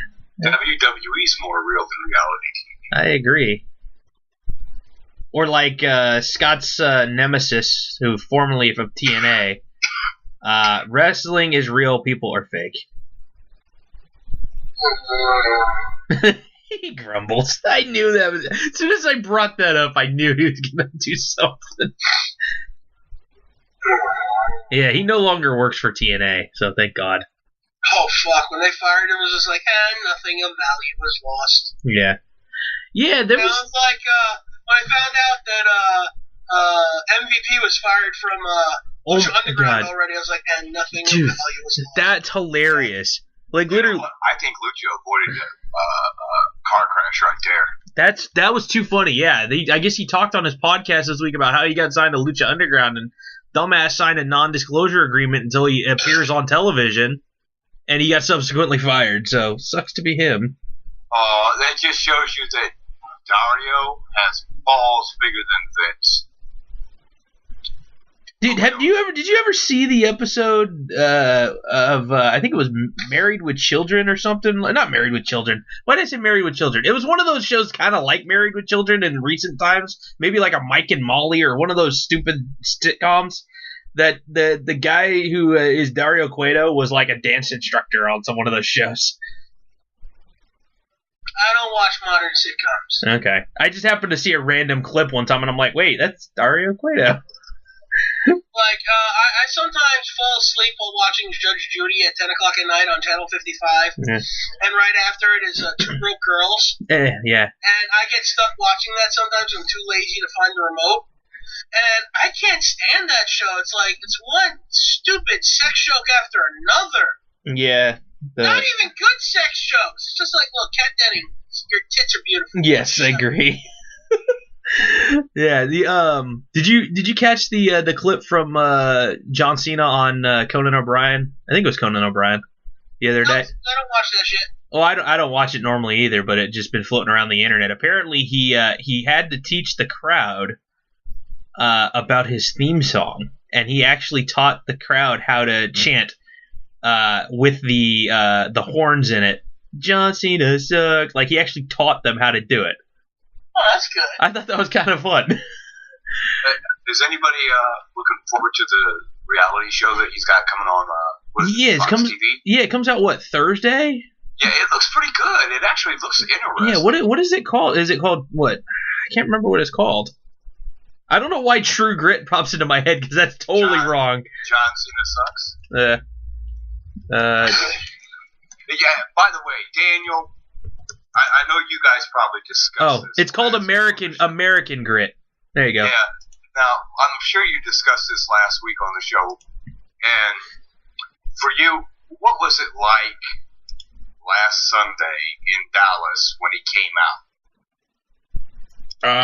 We're both Cena haters. I mean, to be honest, we're the John Cena sucks guys, but I respect him. It was a fucking, excuse my French, but it was one hell of a freaking moment, if you ask me. It was great to see him. What really French did you say right in there? One hell of a freaking? Yeah. Sorry, there was no French in that one. Sorry. Je ne parle français. Croissant. Crazy. Yeah, no. There's some French. Brie, there's some French. Yeah. Uh-oh. Oh, I did see that. Scott. I have a French word. Yes. We surrender. Scott, yes, I saw that today, and that's freaking hilarious. Scott, you want to describe what you just put into the chat room for us? So, John Cena sent out a tweet that said, "Send me a photo or video with the hashtag #ShowYourGrit hashtag." Huh? Okay. I want to know how you stay motivated each and every day. Kevin Owens, at John Cena, I beat you in my first WWE match and won the Intercontinental title twice since. Hashtag #ShowYourGrit. Troll Owens troll. Seriously. Dude. This is a master. A master! Love Kevin Owens, dude. He is such a freaking dude. I mean, the social media presence. I mean, it's one of those things to be quick-witted in person, but it's one of those things where he comes up with stuff, and it's like, dude, why didn't you think of that sooner? Like, people now are actually writing into Kevin Owens to ask him, hey, I just lost my girlfriend. I need some motivation or whatever to get back into my daily life. And he goes, yeah, she was probably right to dump you anyway. I mean, seriously, he does this shit that, wants to. That's what they want to see. Yeah. That's what they want to hear from him. Yeah, he's freaking great. Dude, who did that artwork? That's cool. I got no idea, but fuck, it's nice. Somebody did a really cool, like, hand-drawn poster. Like, everything is almost not caricature comic book looking of Lucha Underground, like, all in the picture. That's pretty sick. I like that. Not like Lucha Underground. Yeah. Oh, and you know what? There's again, we found out this week. Zack Ryder survived cancer. Who did? Zack Ryder. I had no idea. I don't even remember Zack that. Ryder is cancer. Oh. You're just pissed you didn't pick him to win at WrestleMania like I did. Actually, I did. He changed. Yeah, he originally nobody picked Zack Ryder except.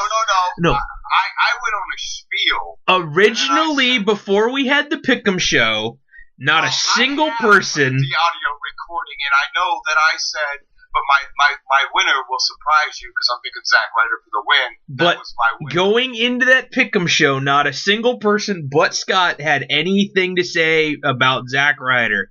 Not a single person on our show, not a single person out there on the internet, really. I got a lot to say about Zack Ryder. He was a transitional Intercontinental Champion, just like The Miz will be a transitional Intercontinental Champion. Probably. And you know what? Cesaro's going to swing that shit right off him. You know what? I'm glad Maurice is back on television.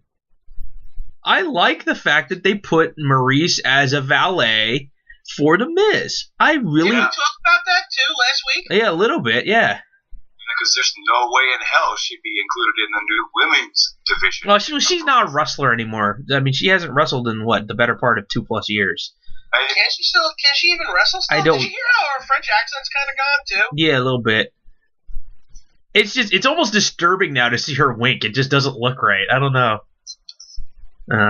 what it is, but yeah, man. I just want to know how she ended up with Mike Mazan. Yeah, Jesus. Yeah, I don't know. You know what? The dude has a hell of a personality, as we've seen from the shit he's done outside of pro wrestling. Hell, go back to the real world. Do you think that let's go to the real world. Do you think The Miz deserves to be back in the world title picture? Yes. I do too. It is some of the best heel work going right now. The only reason why I would say no is because of all the other guys around him that I think should get bumped up to that position. Such as? Cesaro. How about we, instead of bumping other guys up, let's bump up The Miz and bump some guys down and bump up other guys with The Miz. Can we say Roman Reigns? Probably the worst match on the card at WrestleMania 32. Well, definitely, yeah. And by the way, Nick Anthony brought this point up. What the hell was the point of Shane losing the match at WrestleMania? And now 2 weeks in a row, we've seen Shane run Raw. Are we seeing where Vince saw that Shane was willing to go to any extreme? And Vince is like, okay, he's willing to put himself to almost killing himself. Is it just sad that the first thing that popped into my head was, instead of Vince seeing the light, it was blinded by the light? Could be. Now, you can ask Daniel. Daniel, I was praying, wasn't I? Oh, dude, yeah. I think everybody was kind of like having a mini heart attack watching him climb up that damn thing going, and I'm sitting there, I turn around to Daniel, and I'm like, oh my God, he's going to kill himself. Please don't let him die. Please. I was so worried. We know it was worked out ahead of time because of the airbag. Everybody saw the airbag. You know what was really cool? I got to be a You know what's fan. really cool? That shit was over. Yeah, Scott didn't care for it. We talked about it last week. Scott, you can ask Daniel. I got to be a fan for the first time in a long time. I got to be a fan of professional wrestling, and not just that. Daniel, that after show we went to with VIP Pro, that was great. Sammy Callahan, Johnny Gargano. Oh my God, Jake the Snake was there. That was pretty cool. And did you talk about the after show, Daniel, and how there were 200 paid tickets at midnight and they stayed till 2 in the morning and the show ended? Daniel, you and Aaron left. We had to leave because I had to go catch my flight. I know. The show ran long. And it was well worth running long, dude. That match for the whole show was just damn good. That VIP put on a hell of a good show. And for it to go on at midnight, 200 people. Standing room only. Yeah, by the way, Daniel, I got Shane McMahon money. Oh, you did get one? Yeah, sign guy gave it to me. Oh, sweet. Lucky you. Not one, two. One I'm sending to my little brother during the WrestleMania sent me a text and said, I want some Shane McMahon money. So I'm sending him a piece of Shane McMahon money, and I am framing the other piece. I was going to say, frame it with your ticket. I am going to, because that is a collectible that and from what I read, they only released 5,000 pieces of it. So out of 1,763 people, and Daniel, myself, and Aaron happen to be those 3 people. Okay. I have one piece of the Shane O'Mac money, and I think that's pretty freaking cool. So, yep, I'm going to frame that for my first WrestleMania, and then next year, when we hit Orlando, by the way, Scott, you gotta come to Orlando. Yeah, sure. Maybe someone should buy a ticket. Well, I'm working on something. So if by chance, Boobs, if you're in the market to sell the Shane O'Mac money, it is going on eBay anywhere from $12 to about $25. Just so you know. I am not in the market to sell a piece of wrestling history.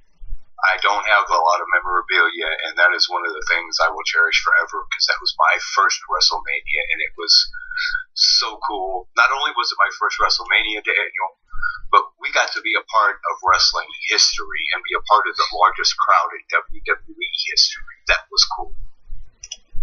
We beat, hey, you freaking Canadians, you moose, you know who I'm talking to, you Corey Morrow kidnapping bastards up there in Canada, you fucking fruit roll-up eating freaky horned fake deers, you know who I'm talking to. We put more asses in seats in Dallas, Texas than y'all could hold up there in Toronto at the Sky Dome. Or wait, was that the Silver Dome? Or wait, was that the Superdome? I don't know. I'm confused like Hulk Hogan. It was one of those domes. But yeah, you know what I'm saying, Daniel. You know what I'm saying. I gotta say real quick,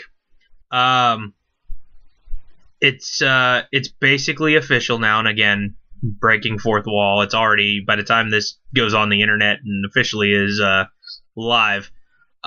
Congratulations, Golden State Warriors, 73 wins in a single season, breaking the record held by the glorious Chicago Bulls of the 90s. You know it'd be great? If they lose in the first round. That would suck balls. Oh, you mean if they play like the Cleveland Cavaliers do? They make it to the finals and then blow it? Well, we still have to figure out who... No, they don't even get that far. They blow it in the first fucking round. Yeah, I don't think that's going to happen. You don't like Not only do they blow it, they get swept. Yeah, I don't think that's going to happen. Oh, one of my fourth graders, I'd have to just walk in and go, sweep, and walk away. That's funny. Yeah. So evil. Yeah, no, dude, and you know what? I got a phone call just before we went on the show. I I now officially have a ticket to Game 3 of the playoff series between the Sharks and the Los Angeles Kings. Woohoo! You go watch some. What is it? And then you're gonna be the only brown person in the crowd, right? Okay, sure. I'm not that dark. Daniel's not actually You're brown. going to be the only lightly tanned person in the crowd. But I'll fit in with my playoff beard already. I already have a playoff beard in full swing already. Are you going to go dressed as a shark? No, but I have Shark boy. I have Shark boy. shark gear, so I will be wearing my shark gear. You're not going to dress as Shark Boy? No. Oh. That would be fun. If I had a Shark Boy mask, I would wear it to the Sharks game. That'd be fun. Yeah, dude. I haven't been to a Sharks game in like 3 years, and it's going to be a completely different atmosphere because it's playoffs. So, looking forward to that next Monday. Oh, Next Monday. this coming up Monday. Wow, you're going to miss Raw. I know. And you know what? Watch, this will actually be a great Raw. Shoot, and this is The last two have been pretty good. I'm trying to convince the volleyball coach to switch times with me so I can at least still have a practice with my kids, so I can go to the game afterwards and not have to cancel my practice. Oh, well, you know, we didn't say one thing about Raw. We've been talking about balls so much tonight.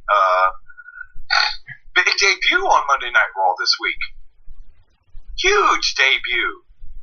Massively important debut.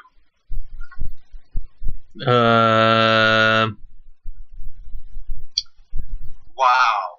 I'm trying to think because it was the week before. If you're thinking the same thing, What am I thinking? I don't know. I'm thinking you were talking about the debut of like Enzo and Cass or something. No, that was cool. But no, these guys were a little bit bigger than that. Carl Anderson and Luke Gallows made their those Raw guys. debut. Those guys. If you have not seen the Bullet Club live, you do not know what the hell you are missing. And congratulations to Luke Gallows for getting another shot at the big leagues. Good. Not that he was small potatoes, because over there in Japan he's big news, but to see him back in WWE after they squandered him as Festus. Well, he was part. This was actually pretty fucking cool. It Yeah, was entertaining. and you know It what? was just a big lump of shit until the bell rang, and then all of a sudden he went bear mode, and then back to big. Well, and you know what's funny is you don't realize Jesse is the offspring of one of the newly minted Hall of Famers, the Freebirds. Well, when you think Terry Gordy, you think, his kid's going to look like him. No. That was, Morishima in Japan who looked like his kid, not Terry. Yeah. So. Or Jesse, or whatever that Yeah, Jesse. Yeah. So it's kind of funny how that worked out. Morishima was literally a Japanese Terry Gordy.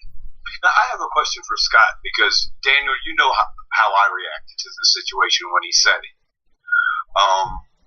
Sting, when he made the announcement at the Hall of Fame that he officially was retiring, how did you feel, Scott? I felt it was the right decision to make.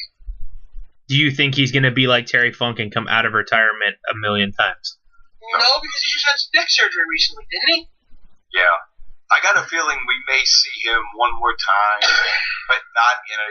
I don't think we're going to see him in an actual wrestling capacity more as... I'd say you make him a character on TV, in a commissioner role of some sort. Mm-hmm. Him replacing the Authority in some fashion. Mm-hmm. I could see that happening to where he's out there, but he doesn't have to actually perform.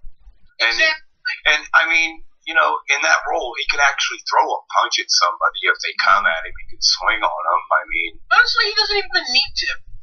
He's just Walk Sting. around with a baseball bat. Don't say a fucking word. Don't no. Say plenty actually, but don't throw the bat. Don't use the bat at all. Just have it available. And the worst highlight from this year's Hall of Fame was Michael Hayes singing Bad Street USA. Oh my God. Michael, give it up. You're old, Michael. You don't have the pipes to sing Bad Street anymore. It was horrid. And I loved when Jimmy Jam, or what did he say? The Freebirds need oxygen. Yeah. That was great. At the very beginning. Jimmy Jam and to hear Jimmy Garvin's voice come out of that face was not. Where was the Aquanet, by the way? Where was? I mean, where's the Aquanet? Where was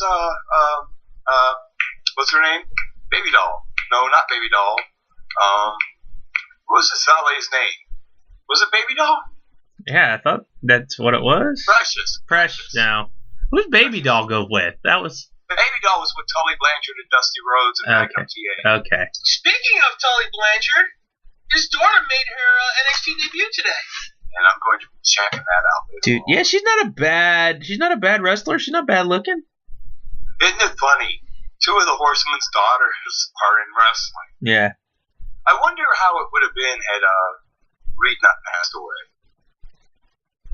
I wonder if Reed would have had a great career. Honestly, I don't think so. I think it would have gone the same way of David. No, everybody expects the boys. I mean, nobody expected Charlotte to be the nature girl like she is. But the boys had, well, you're Ric Flair's son. You should be, It's the same thing happened with Ted DiBiase Jr. Not everybody is Dusty Rhodes' kids who have all this God-given wrestling talent. Because, look at where Cody's at. Cody Rhodes was over in every gimmick he's had so far, and Stardust is so over, it's pathetic. I just wish that they would end it. He would come back to reality and become Cody again, because I want to see Cody Rhodes wrestle, not Stardust. I like Stardust, but Cody Rhodes is one of the best there ever will. I think Cody Rhodes he's destined to be a major title holder at some point in his career. I don't know if they're going to give it to him. No, they won't, because of the Stardust gimmick. If he was Cody Rhodes, he'd be in the title picture. even with the Cody just being Cody Rhodes, I just don't think that they're in the same place that they were. And I think they're going to look at Cody Rhodes as, down the line, a stale gimmick, a stale character. You think? Yeah, I have this hunch that that's how they're going to play it. I don't think he's going to be in the title picture ever. No. What's his Cody weight? What's his weight? Probably 215. I don't know. Hey, so he may be able to compete in that cruiserweight tournament. Maybe. Look, Cody doesn't need to be a main eventer, but they need to make him a legitimate mid-card title holder, because he can run. And, him going with the mid-card title would be really good. Could you imagine him as the first cruiserweight champion in WWE?